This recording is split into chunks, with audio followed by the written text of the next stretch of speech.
there's an internal conflict about independence. And it seems like everyone wants to go independent, but there's no real concrete idea or leaping point. What would be your suggestion for pro-independence? Like, how would someone start that?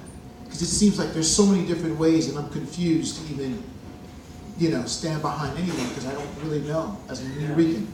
Yeah. So can you give me a really good approach to going independence, a good first start? Yeah, that is a critical, complex, and multi-layered question, and it's one that you can't. I could try to sort of think about how you get there, because that's what I mentioned earlier. You can't just declare it. So I'll give an analogy of a teenager. Teenagers go through their rebellious period. You say, no, I don't want to. I'm going to do this my way. And they declare their independence, right? And so what you tell them, say, look, okay, no problem. Go out and get a fucking job. Do this and that. And then you can do whatever the hell you want, all right? But cuando estás aquí, coño, tú vas a hacer lo que So isn't that what the United States is basically doing, right? So we can't, even if we declare that independence, even if it was voted and Congress gave it, there was a series of bills that were presented, and we didn't go for it in the 50s, because they saw it as this could be la ley de la fuga, where you run and then they shoot you in the back as you're trying to get away. So let's say they declared an immediate independence. So the Philippines, they gave them a 20-year negotiated period where the debts and the tariff structure and the pricing and the ship, all these things it was incremental. So that the Philippines were all of a sudden treading water all by themselves. Because if Puerto Rico would become independent tomorrow, ahí, toma, you want it? In a sense, Puerto Rico right now, what do we have? Two lying political parties? Who would be the leadership? What would be the guiding? So the way I see it is that it should be the multiple sovereignties is really appealing to me, because that way it's like back to the teenager. The teenager gets an education, gets a job, does all the things, and it builds up its own life. So that by the time it finally declares its independence, and the parents say, well, no, the teenager says, okay, and they move, and they do because they can. So what I'm thinking is that to build up these multiple sovereignties is the agriculture. I think it would be a great, and it's doable. And I see sort of some seeds, and I'm not, forgive no pun intended, of that, to recover Puerto Rico as an agricultural resource, to bring that back.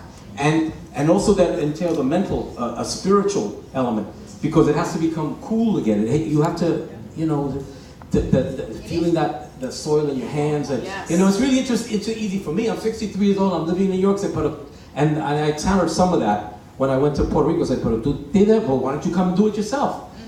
And it's a good point. But the thing is, I am 63 years old. I've led my life. I've done what I could. But the people that are there, they have that opportunity. But it does require a turning away. If you Google Black Friday, Mayagüez, Walmart, if you Google that, there's a YouTube thing, segment where you'll see, like, for 5 minutes, people practically rioting to get into Walmart on Black Friday.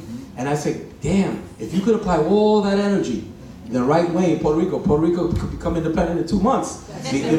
But it has to be, I think, a relationship to each other, to the land, and reconceptualizing some basic things like energy. So energy is one way of allowing Puerto Rico to become inherently, on a de facto basis, self-sustaining. Because then when you say, okay, it's time for that independence, you can do it. See, here's part of the problem. When you have the vote, because they have these, right, they have these plebiscites, and the independence vote is always, it doesn't come very high, right? It's always staying in comments like that. And part of it is because if I don't, so there's something in Puerto Rico called watermelons. Have you heard of that? No. Because a watermelon is green on the outside and red on the inside, and red is the popular colors. So the green is the independence color. So in Puerto Rico, tú eres un melón means, oh, you talk independence all the fucking time, but when it comes time to vote, you want your food stamps, don't you? So you're going to vote for the PPD, and you vote red, right? And so part of the problem is that with people that they have to confront, when the moment comes and you're alone with your conscience, and you think, how will I survive? Because the United States will, they think, well, the food stamps, all the rest, Medicaid, all these things are going to be gone. And that's part of that process of education, to realize that on a net basis, the United States is taking more away than it's giving in. But we have to change those circles. We have to change that Jones Act so that it's not taking it away. We have to change the that agricultural and the energy system. In other words, change the way that you live, and then you'll be ready to grab for that independence. Does that make sense? Yeah, no, totally makes sense. Going to Puerto Rico, first, you're a rock star there. They know you. When you said Nelson Denis was on the project, everyone was like so excited. So yeah. They kicked me out of UPR. Really? That's okay. They kicked me out of UPR too. It's part of the pilgrimage going back. They actually didn't kick us out of UPR.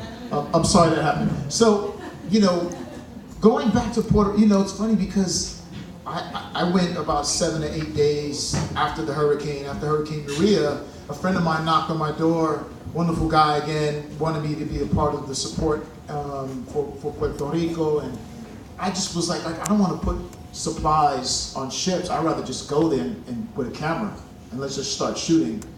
And so we went there. It was stripped. All the agriculture was stripped. The ocean basically just lifted and pummeled through the island. I mean, I don't know if people knew that, but it was the wind that really destroyed the island. The wind in the ocean. I mean, the ocean just lifted up and pummeled through it. And then 2 months later, it's all back. That's how rich the soil is. And the agriculture is so important, like you said, and to start there. I don't know if anyone's ever tasted Puerto Rico.